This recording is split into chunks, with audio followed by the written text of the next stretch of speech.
Jadi, gue termasuk telat karena gue baru kenal reksadana pas tahun 2017 lah. Lebih begonya lagi awal 2017 itu gue lebih banyak langsung tahu-tahu lompat kenal saham, terus kemudian anjlok, duitnya minus. Ya belajar dari pengalaman ya, gitu.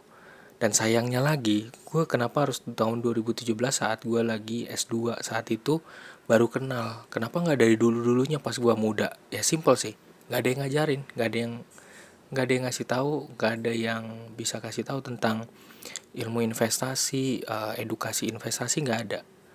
Jadinya gue termasuk telat ya. Gue nggak kenal banyak macem, cuman pernah aja waktu gue masih SMP atau SMA atau SMP, gue lupa banget, gue pernah nabung duit sekitar 8 juta di dalam deposito. Tapi gue juga bingung tuh duit itu kemana ya. Tapi intinya begini, dari perjalanan gue 2017 hingga sekarang, gue melihat, gue coba lihat-lihat data lagi ya. Ternyata reksadana pasar uang yang cukup berkembang itu beberapa yang khususnya buat gue sendiri ya, itu tinggi dalam perjalanan. Itu kayak kita dapetin dari Maybank, dana pasar uang, lalu juga BNI, dana pasar uang Kemilau, lalu juga ada Pinnacle Money Market Fund, terus kemudian ada Premier Pasar Uang, kemudian ada Sukor Invest Money Market Fund ya gitu. Jadi itu beberapa yang kuat. Juga di sini juga ada Mandiri Investa Pasar Uang.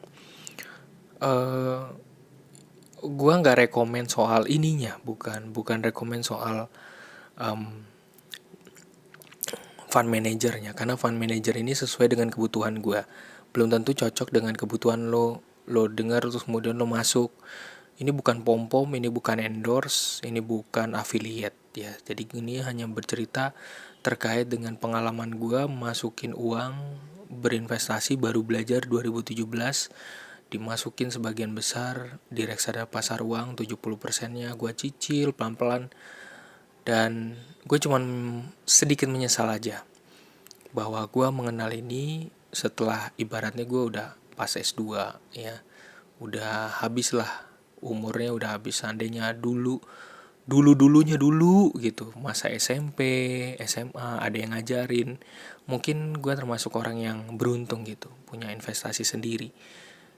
Nah makanya caranya gimana solusinya, nggak perlu menyesal, nggak pernah ada kata terlambat gitu. Jadi kalau kita udah, sekali lagi, kita mulai aja, kita belajar dari sekarang, nggak ada kata terlambat. Tapi generasi mudanya, kita bantu generasi mudanya gitu.